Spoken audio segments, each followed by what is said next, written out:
What have you learnt from your audience feedback?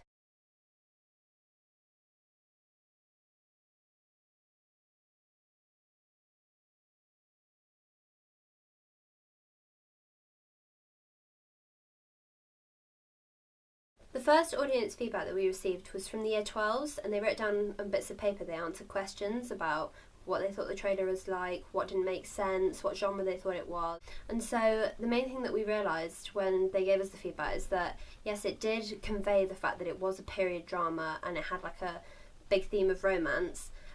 Most people sort of didn't really understand the titling and they didn't really understand the plot of the film, and one person got really confused and didn't really understand what was going on at all. And I think this was like a big moment for us because we realised, it was like the first time that we realised that not everyone knew what our film was about. So we all understood what the plot was and we knew everything about it, but we forgot to realise that no one else would know. So when we watched it, we were like, oh yeah, that fits there, that fits there, that fits there. But then when other people watched it, they were like, this is all a bit confusing, what's really going on?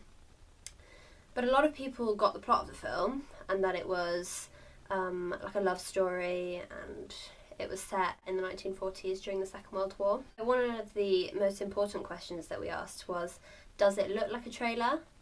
So most people said yes, and one person said, yes, it gives glimpses into the story and makes you want to find out more, which was like a big relief for us because we really wanted someone to be able to understand like where we were coming from with our film. We wanted to know that it made sense. However, we still had a long way to go at this point. Like, our rough draft was very rough, and what we had like the trailer rush, but it didn't really make any sense, and so it was all a bit of a palaver really.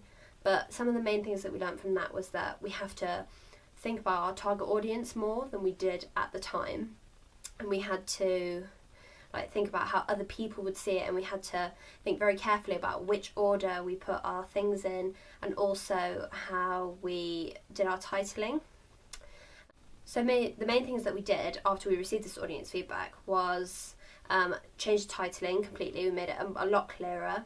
We added more institutional information, just, standard trailer stuff like the ratings tile at the beginning, and also the like Flowerbed Productions and the UK Film Association. Another main thing that we did was that we put a voiceover in the middle of the trailer, which was the letter that Anna wrote to Robbie, and this seemed to make like a lot more sense in people's mind. It made it a lot clearer what was happening in the film.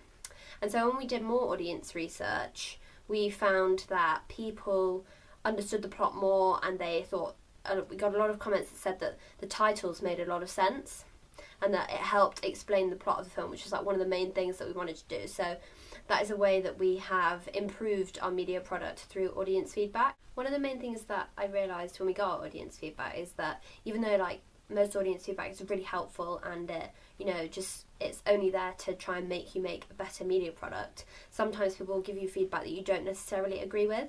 So for example, after I showed my final production to someone, they said that they didn't really like the music in it, and I think this is sort of quite objective. It's what they think of the music, but the thing is, no one else said that. So the thing is that maybe it's just their personal opinion, and I've sort of realised that even though audience feedback is really helpful, you don't have to take everything they say like completely to heart, because if you don't agree with it and you don't want to put it in your trailer, or if you want to leave the music in your trailer, then you should. So this is the film poster and what I learned through audience feedback. So one of the overall things that I got back from the audience feedback is that people really liked the poster. They said it was really good. They thought it looked like a real poster. Some people said that it was lacking a little bit of colour, but after I explained that was sort of the theme that we were going for, sort of like the Coco before Chanel sleek film poster look, they understood.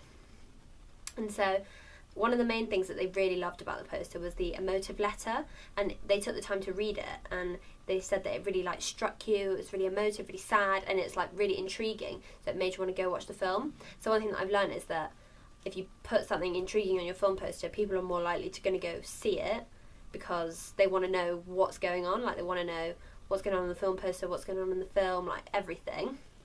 One person didn't like the letter, but something that I've learned from this is that because loads of people did like it and then one person didn't, it's maybe just their personal preference, and it's maybe not representative of the whole of the audience.